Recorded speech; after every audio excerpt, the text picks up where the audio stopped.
지난주에 우리 두 가지 인사를 했던 것으로 기억이 나요. 하나는 할렐 할렐 할렐루야 이렇게 인사했죠. 찬양하라 찬양하라 하나님을 찬양하라. 하나님은 우리가 찬양하기를 좋아하시고 또 기도하시고 기다리십니다. 그리고 우리를 지으신 것도 찬양받기 위함이라고 말씀을 하셨어요. 그리고 또 하나 인사를 했는데 오늘 우리 성가대가 했던 마라나타이죠. 잘못하면 마리나타 이렇게 할 수 있다라고 말씀을 드렸지요. 예수님 어서 오십시오. 예수님 어서 오십시오. 그런 의미의 뜻을 담은 초대교회 성도들이 어려운 가운데 만나서 또 힘든 가운데 만나서 그렇게 인사를 했다고 하죠. 마라나타, 힘드시죠? 참읍시다 하면서 인사를 했다고 합니다. 이런 그 신앙을 우리가 흔히 종말론적 신앙이라고 하지요. 초대교회 성도들이 왜 마라나타 인사를 하면서 지냈을까? 가만히 생각해 보니 주님이 다시 오시면 끝나니까 그런 것 같았어요. 고통도 절망도 끝나니까 그렇게 인사를 했던 것 같았습니다. 여러분, 우리가 살아가면서 주님이 다시 오실 것을 기다리면서 신앙생활을 하는 것 필요합니다. 이런 신앙을 종말론적 신앙이라고 하고 이렇게 생활하는 것을 종말론적 신앙생활이라고 하는데 우리가 살아가는 삶의 현장에서 보면 이게 잘 안 되지요. 현실에 그저 급급하니까. 그렇지만 늘 우리는 항상 다시 오실 주님을 기다리는 것, 이게 꼭 필요합니다. 그래서 오늘은 다시 오실 주님을 기다려야 되는데 우리가 지금 살아가는 현실에서 어떻게 해야 할 것인가에 대한 관점을 가지고 말씀을 드리길 원합니다. 여러분, 서울에서 제가 질문 하나 해볼까요? 서울에서 부산까지 갈 때 가장 빨리 가는 방법이 뭘 것 같습니까? 다양한 대답이 있는데 어떤 사람이 그러더라고요. 사랑하는 사람과 함께 가면 빨리 간대요. 왜냐하면 사랑하는 사람과 가면 이야기하다 보니 시간 갈 줄 모르니까 빨리 간다는 것이죠. 굉장히 공감이 가는 말인데, 근데요 제가 얼마 전에 그게 틀렸다는 것을 실제로 경험을 했어요. 우리 가족과 함께 부산을 내려갔는데 처음에는 그게 맞더라고요. 이야기도 하고 산도 보고 들도 보고 또 피곤하니까 운전도 교대해 주니까 야 좋더라고요. 그런데 시간이 지나니까 언제 그랬나 다 자더라고요. 심지어는 믿었던 제 아내까지 잠을 자는데 저 혼자 하는데요 정말 힘들었습니다. 그래서 속으로 생각하기를 서울과 부산까지 가장 빨리 가는 방법은 사랑하는 사람과 함께가 아니라 KTX다, 그런 생각을 하게 되었어요. 근데 최근에 이렇게 서울에서 부산까지만 아니라도 우리 인생에 있어서 또 우리 삶에 있어서 가장 빠르고 또 가장 안전한 방법을 제가 하나 발견했는데 그것은 바로 주와 함께 가는 겁니다. 곧 주님과 동행하는 것이죠. 여러분, 우리가 살아가는 삶의 현장에서 주님과 함께 가야 되는데 그렇지 못해서 빙빙 돌고 또 탈선하고 그리고 멀리 가버리고 그래서 나중에서 실패하고 나중에서 절망하고 그때서 후회하고 돌아오는 경우가 왕왕 있지 않습니까? 여러분, 주와 함께 가는 것, 이것은 우리가 편한 길이고 주와 함께 동행하는 것, 이것은 우리가 빨리 가는 길인 줄 믿습니다. 오늘 우리가 대강절을 맞이해서 우리가 주님을 계속해서 말씀을 예수 그는 누구인가라는 것을 말씀하고 있고 오늘 세 번째 시간으로 함께 하시려 오신 예수에 대해서 말씀을 드리려고 합니다. 우리 한번 제목만 같이 읽어볼까요? 시작. 함께 하시려 오신 예수. 오늘은 목장데이라 우리 오후에 또 이제 목장별로 모임을 가지는데요, 설교를 가지고 나눠야 되지 않습니까? 그래서 설교가 여러분 주보 이면에 나와 있으니까 그것을 이제 참고하시면서 또 답도 다루면서 이렇게 말씀을 들으면 참 도움이 될 것 같습니다. 우리 제목만 한번 같이 다시 읽어볼까요? 시작. 함께 하시려 오신 예수. 예, 오늘 읽은 본문 23절에 보니까 이렇게 기록이 되어 있어요. 보라, 처녀가 잉태하여 아들을 낳을 것이요 그의 이름을 임마누엘이라 하리라 하셨으니 이를 번역한즉 하나님이 우리와 함께 계시다 함이라. 저는요 이 말씀을 우리가 다 알고 있지만 또 읽고 있지만 굉장히 읽을 때마다 은혜가 돼요. 얼마나 하나님께서 우리와 함께하고 싶어 하면, 얼마나 하나님께서 우리와 함께 있는 것을 좋아하시면 이름에다가 임마누엘이라는 것에다가 그렇게 표시를 했을까. 이름을 볼 때마다, 이름을 적을 때마다, 이름을 더할 때마다 우리는 무슨 생각하게 되어집니까? 그래, 우리 하나님께서 우리와 함께 하시는구나, 함께 하시는구나, 그런 생각하게 되지 않습니까? 그런데요, 이 임마누엘의 축복은요 아무나에게 임마누엘의 축복이 임하는 것이 아니더라고요. 여러분, 우리가 말씀을 또 보면 21절에 보게 되어지면 예수의 탄생을 알리면서 이름을 이렇게 짓게 했어요. 아들을 낳으리니 이름을 예수라 하라 하고, 이는 그가 자기 백성을 그들의 죄에서 구원할 자이심이라 하니라, 이렇게 말씀을 하고 있죠. 즉 임마누엘의 대상은 누구냐? 아무나가 아니라 곧 자기 백성이라는 거예요. 여러분, 우리가 이 자기 백성 안에 들어간 거 기적인 줄 믿습니다. 축복인 줄 믿습니까? 아멘. 여러분, 최고의 축복이 바로 이거이지요. 오늘 말씀을 우리가 쭉 보면서 하나님께서 오늘 우리에게 함께 하신다. 그러면 우리가 신앙생활을 하면서 최고로 누리는 행복이 무엇일까? 여러분, 우리가 신앙생활을 하면서 최고로 누리는 행복은 뭐냐? 바로 하나님이 동행해 주시는 거죠. 하나님이 동행해 주시는 것. 문득 모래 위의 발자국이라는 그런 시가 생각이 나더라고요. 여러분들 다 아마 보셨을 것이고 다 알고 있는 내용일지 모르겠어요. 이 시의 내용은 주인공이 꿈을 꿨는데 발자국이 등장하는 거예요. 처음에는 두 발자국이 등장하다가 어느 시점에서는 갑자기 이 발자국이 하나로 바뀌는 거예요. 나중에 알고 보니까 이 발자국이 주님과 내가 걸어갔던 발자국이었어요. 근데 가장 힘들고 절망스러운 순간에 그 발자국이 하나밖에 없는 거예요. 그래서 주님께 따집니다. 주님은 늘 나와 함께 하신다고, 또 우리와 함께 하신다고 말씀하지 않았나요? 그런데 제가 가장 절망스러운 순간에, 가장 힘든 순간에 왜 주님은 그때 저를 멀리 하셨나요? 왜 주님은 그때 저와 함께 하지 않았나라고 따지죠. 그때 주님께서 그에게 대답을 하기를, 사랑하는 아들아, 사랑하는 나의 자녀야, 내가 너를 떠난 것이 아니라 네가 가장 힘들어하는 그 순간, 이렇게 보니까 네가 너무 힘들어서 걷기조차 힘들 것 같아. 내가 너를 업고 갔다는 것이다. 업고 갔단다. 그러니까 발자국이 하나밖에 없는 발자국은 네 발자국이 아니라 나의 발자국이야. 그렇게 이야기를 했다는 거예요. 여러분, 그렇습니다. 우리 주님은 내가 기쁠 때에도, 내가 힘들 때도 변함없이 우리와 동행하시고 우리와 함께 하시는 줄 믿습니다. 그래서 이런 찬양이 생겨난 것 같아요. 주와 함께라면 나는 행복해요. 왜? 내 안에 예수로 충만하니까. 주와 함께라면 내 마음이 행복해요. 왜? 내 안에 예수로 충만하니까. 이따가 한번 불러보도록 하겠습니다.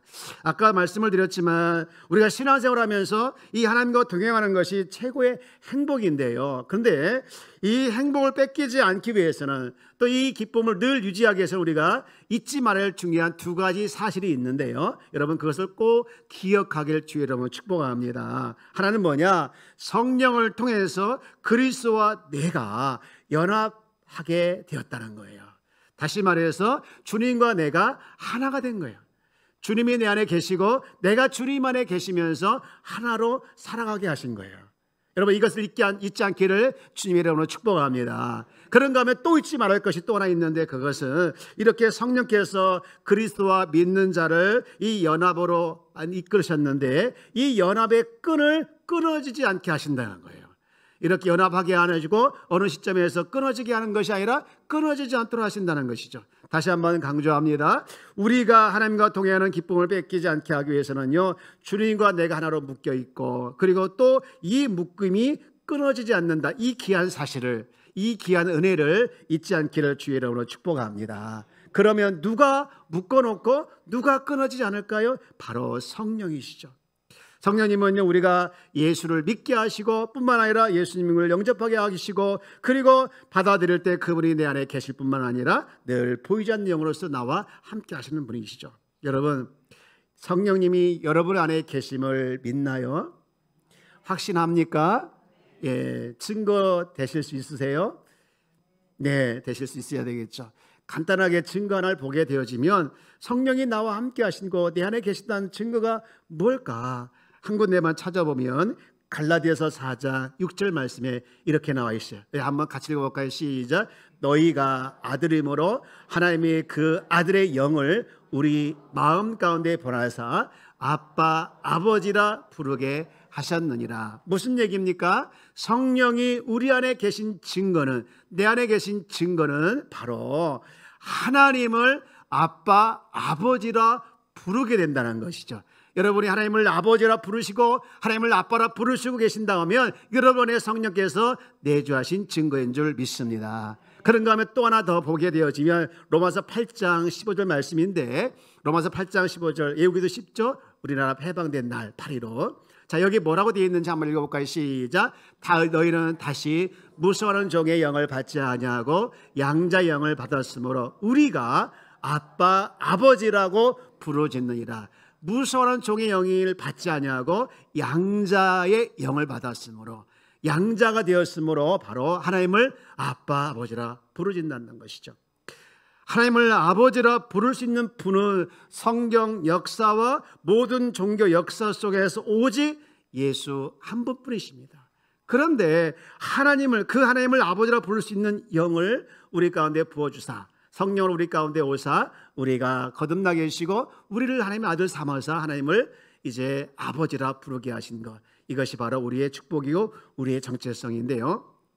여러분, 이렇게 우리 안에 성령이 계신다는 증거, 이것을 잊지 않고 늘 성령께서 우리 가운데 역사하사 하나님과 교제하게 하시고 동행하게 하시고 또 여러분 거룩하게 하시는 분, 이분이 늘 우리 가운데 있음을 잊지 않기를 주의 이름으로 축복합니다. 제가 한 가지 더 물어볼게요. 오늘 여러분 이 자리에 스스로 오셨나요? 네, 스스로 오셨죠. 근데 그 스스로 오시도록 역사하신 분이 누굴까요? 성령님이십니다. 여러분, 성령께서 나를 깨워주시고 또 교회를 향해서 마음을 두게 하시고 일어나서 걷게 하시고, 또 혹시 누가 억지로 가자고 해서 할지라도 그분을 통해서 이제 오게 하신 것이죠. 여러분, 그런 의미를 봤을 때 성령님의 역사는요, 아주 가까운 곳에서 역사하고 있어요. 여러분, 그러므로 이 성령의 역사에 대해서 여러분 자꾸 주목하길 주의 여러분 축복합니다. 이 자꾸 주목하게 되어지면 성령의 역사심이 따스하게 느껴지기도 하고 숨결이 느껴지기도 하고, 그러다 보면요 그것이 곧 성령 충만으로 연결되는 것이죠. 여러분, 성령 충만하길 주의 여러분 축복합니다. 나를 예수 믿게 하시고 나와 동행하시고 나를 끊어지지 않도록 하시는 그 성령의 역사가, 성령의 인도하심이 늘 우리 가운데 있다는 것을 잊지 않는 우리 교회 성도가 다 되어지기를 주의 여러분 축복합니다. 계속해서 지금 동행에 대해서 말씀을 하고 있는데, 이 동행에 관련돼서 성경에는요 주보에 두 종류로 되어 있는데 틀렸어요. 세 종류입니다. 세 종류가 네죠. 한 종류는 하나님과 동행하는 사람이 있어요. 늘 하나님과 동행하는 사람, 에녹 같은 사람이 있고요. 또 한 사람은요, 주님이 나와 동행하지 않는데 동행하는 것으로 착각하는 사람이 있죠. 예를 들면 예수님의 어머니와 아버지죠. 여러분, 성경 한번 볼까요? 누가복음 2장 43절 그리고 44절 읽어봅시다. 시작. 그날들을 마치고 돌아갈 때에 아이 예수는 예루살렘에 머무셨더라. 그 부모는 이를 알지 못하고, 44절, 동행 중에 있는 줄 생각하고 하루길을 간 후 친족과 아는 자 중에 찾되. 동행 중에 있는 줄 착각한 거예요. 생각한 거예요. 이런 사람도 있을 수 있고요. 그 반대로 마지막 누가냐, 동행하시고 계시는데 동행하는 걸 모르는 사람이 있는 거예요. 예를 들면 엠마오로 가는 두 제자 같은 사람입니다. 성경 한번 보면 누가복음 24장 15절에 보면, 그들이 서로 이야기하며 문의할 때에 예수께서 가까이 이르러 그들과 뭐 하시나? 동행하시나. 그들 가까운 교회에서 동행하셨죠. 그런데 16절 말씀에 보면 이렇게 되어 있어요. 한번 읽어봅시다. 시작. 그들의 눈이 가려져서 그인 줄 알아보지 못하거늘. 네, 분명히 그들 곁에서, 분명히 그들과 함께 가는데 그들은 눈이 가려져서 그를 알지 못했다는 것이죠. 여러분, 문제는 오늘날 많은 성도들이 이 엠마오로 가는 두 제자처럼 하나님과 동행하면서도 그분과 동행하는 줄을 모른다는 거예요. 주님과 동행하십니까? 라는 책에 보면 요즘 신자대에서 이렇게 표현한 말이 있어요. 갓난아기 신자 같다. 수년 동안 교회를 다니고 또 설교를 꼬박꼬박 들어도 처음과 전혀 이 다를 바가 없는 신자를 이야기하더라고요. 그러면서 목사는 언제나 그를 돌봅니다. 하나하나 아주 세밀하게 돌봐야 줘야 돼. 마치 갓난아이가 이 기저귀 갈아줘야 되는 것처럼, 그리고 파우더 발라줘야 되는 것처럼, 우유가 따뜻한지 찬지 또 이렇게 잘 분별해서 줘야 하는 것처럼 세밀하게 아주 자세하게 친절하게 안내를 해줘야 됩니다. 그래서 주님은 우리를 그리스도의 좋은 병사로 이야기하고 있는데 여전히 교회는 군대라고 말하기보다는 마치 산부인과 병원처럼 보인다는 거예요. 저는 이 글을 읽으면서 전혀 의미 없는 말이 아니다, 그런 생각을 하게 되었죠. 근데 왜 이렇게 갓난아기 신자가 있을까? 그것은 엠마오로 가는 제자들처럼 하나님과 동행하고 있으면서도 하나님과 동행하는 것을 모르기 때문에 그런 것이죠. 목사가 성도를 돌보는 거, 목양하는 거 잘못됐다는 말은 아니라, 하지만 성도들 가까이에 주님이 계시고 그 주님이 그들과 함께 계시는에도 불구하고 그 주님과 동행하지 않는 것처럼 생각하고 살아가기 때문에 늘 여전히 갓난아기가 신자처럼 살아간다는 것은 우리가 분명히 각인할 필요가 있다고 생각을 합니다. 1863년에 1월 달에 새해가 되자 미국의 아브라함 링컨이 이제 그런 선언을 합니다. 노예 제도 폐지를 선언하게 되죠. 그 일 때문에 아브라함 링컨은 암살을 당하고 맙니다. 그러나 이제 흑인들, 노예들은 그분이 얼마나 고마운지 몰라요. 노예 신분에서 자유자의 신분으로 바꿔준 분이 바로 그분이기 때문에 너무너무 고마운 분 아니겠어요? 한 번은 어떤 기자가 다른 주에 가서 있는데 여전히 노예가 있더라는 거예요. 그 노예가 있어서 물어봤습니다. 당신 아브라함 링컨 아십니까? 예, 알지요. 우리에게 너무 고마운 분이지요. 그러면 그분이 어떤 일을 하셨는지 아십니까? 잘 모르겠는데요. 노예 제도 폐지를 선언했는데 그걸 모르신단 말이에요? 예, 몰랐어요. 그러더라는 거예요. 여러분, 우리가 우리 가운데 주님이 계심을 우리는 모르고 늘 살아갈 때가 얼마나 많이 있습니까? 제가 여기서 질문 하나 한번 해볼까요? 여러분, 우리 가운데 주님이 계심을 믿습니까? 아니면 주님이 계십니까? 아멘이십니다. 우리 가운데 주님이 계심을 믿는 것이 아니라 우리 주님이 계십니다. 여러분, 마태복음 18장 20절 말씀에 보면 이런 말씀을 했죠. 두세 사람이 내 이름으로 모인 곳에는 나도 그들 중에 있느니라. 한번 같이 읽어볼까요? 시작. 두세 사람이 내 이름으로 모인 곳에는 나도 그들 중에 있느니라. 아멘이십니까? 살아 역사하셔서 그분의 말씀을 우리가 믿는다면 그 말씀이 실제가 되는 것도 우리가 믿어야 될 줄 믿습니다. 예수 이름 모인 이곳에 주님이 계심을 우리가 확신하고 늘 우리 가운데 있음을 여러분 조금도 의심하지 않기를 주 여러분 축복합니다. 예수님은요, 자기와 동행하는 것을 아주 중요하게 생각했어요. 그런데 동행하지 않는 자들에 대해서 자기를 반대하는 자요, 심지어는 자기를 해치는 자라까지 말씀을 했거든요. 우리 한번 말씀을 찾아볼게요. 마태복음 12장 30절 말씀에 보면 이렇게 돼 있어요. 자, 한번 같이 읽어봅시다. 시작. 나와 함께하지 아니하는 자는 나를 반대하는 자요, 나와 함께 모으지 않는 자는 해치는 자니라 라고 말씀했죠. 그리고 사역을 마치고 떠나가면서, 그리고 떠나신 후에 계속해서 함께 하실 것을 말씀을 했는데요. 중요한 몇 군데 더 보게 되어지면 마태복음 28장 20절 말씀에 보면 이런 말씀을 했죠.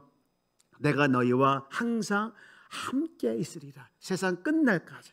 그리고 요한복음 14장 18절에도 보게 되어지면 내가 너희를 누구와 같이 고와 같이 버려두지 않겠다라고 말씀했죠. 그리고 떠나신 후에 성령을 보내셔서 말씀을 하시면서 내가 떠나는 것이 유익하다. 곧 성령이 너와 함께 하실 것이다 라고 말씀하셨죠.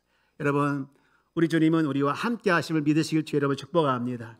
언제나 영원토록 함께하고 있음을 또한 의심하지 않길 주의 이름으로 축복합니다. 그런데 더 중요한 것은요, 우리 주님이 나의 앞길을 인도해 주시고 나의 옆에서 계시고 나의 뒤에서 밀어주시는 분이시지만 우리 여러분 꼭 기억할 것은 하나, 그 주님이 내 안에 계신다는 거예요. 그 주님이 어디 계신다고요? 내 안에 계신다는 거예요. 바울은요 이것을 너무 강조했어요. 고린도후서 13장 5절 말씀에 보면 이런 말씀을 했죠. 너희는 믿음 안에 있는가 너희 자신을 시험해 보고 너희 자신을 확증하라. 우리 그 다음 읽읍시다. 시작. 예수 그리스도께서 너희 안에 계신 줄을 너희가 스스로 알지 못하느냐. 여러분 우리 안에 예수님이 계심을 믿습니까? 확신합니까? 계십니다. 아멘이십니까? 여러분 예수 안에. 그리고 고린도후서 4장 7절에 보면 기가 막힌 말씀이 있죠. 우리가 이 보배를, 이 예수님을 질그릇에 가졌으니 이는 심히 큰 능력은 하나님께 있고 우리에게 있지 아니함을 알게 하려 함이라. 우리는 깨지기 쉬운 질그릇입니다. 쉽게 깨지고 넘어지고 시험 들고 절망하고 그렇습니다. 이런 질그릇 같은 우리 안에 누가 계신 것이죠? 보배이신 주님이 계셔서 넘어질지라도 그 보배이신 주님 때문에 일어서고 보배이신 주님 때문에 능력을 받고 셈을 얻어서 나가게 되는 것이 우리라는 거예요. 여러분 보배이신 주님이 우리 안에 계심을 늘 확인하시고 확신하면서 그 주님과 교제하며 동행하며 살아내는 우리 귀한 성도가 되어지기를 주의 이름으로 축복합니다. 그래서 갈라디아서 2장 20절 말씀에 보면은 우리가 너무 잘 알고 있는 이런 말씀을 하잖아요. 내가 그리스도와 함께 십자가에 못 박혔나니 그런즉 이제는 내가 사는 것이 아니요 오직 내 안에 누가 사는 것이라 그리스도께서 사시는 것이라. 할렐루야. 저를 한번 따라서 나는 그리스도와 함께 사는 자다. 우리와 함께 하시려 오신 예수님과 내가 살아갈 운명인 줄 믿습니다. 얼마 전에도 얘기했던 어느 집사님이 계신데요, 김희아 집사님이라고요. 다니엘 기도에 강사로 나왔던 분이 생각이 나더라고요. 이분이 암에 걸려서 어쩔 수 없이 수술을 하시고 이제 퇴원을 해서 집에 왔어요. 근데 집에 아무도 없었지요. 그러니까 이제 여기저기서 걱정이 돼서 아마 전화를 했던 것 같아요. 몸은 좀 어떠냐, 약은 먹었냐, 또 밥은 먹었냐, 병원은 갔다 왔느냐, 여러 이렇게 분이 전화를 해서 안부를 전했어요. 그런데 자신은 솔직히 이분들의 전화와 안부가 그렇게 고맙게 느껴지지 않았다는 거예요. 이유가 뭐냐? 자신이 듣고 싶은 소리는 밥은 먹었니가 아니라 같이 밥을 먹을까 였고요. 병원에 갔다 왔니 보다는 병원에 함께 갈까 였다는 거예요. 참 제가 이 이야기를 들으면서 제가 찔렸어요. 저도 가족이 아프면 약 먹었니? 약 사 먹었어? 병원 가봤니? 이런 말은 했을지라도 함께 병원에 갈까? 함께 내가 약 사다 줄까? 이런 말을 하지 않았던 것 같아요. 그러나 우리 주님은 달라요.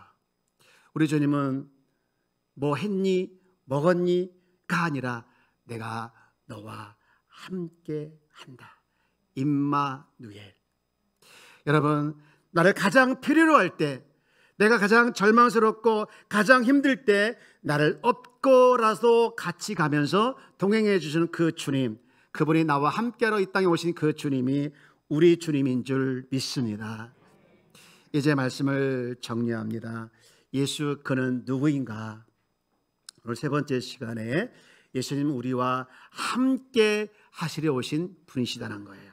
그분은 성령을 통해서 예수를 믿게 하고 그리고 나와 동행하게 하시고 그리고 하나 된 것을 깨지지 않도록 해주시는 분이십니다. 그분은 지금도 변함없이 내 안에 계셔서 나를 통치해 주시고 나를 지도해 주시고 이끌어 가시는 그 주님과 여러분 오늘도 내일도 함께 살아내는 우리 귀한 성도가 되어지기를 주의 이름으로 축복합니다. 우리 한번 외쳐볼까? 임마누엘, 임마누엘. 옆에 계시면 인사합시다. 임마누엘.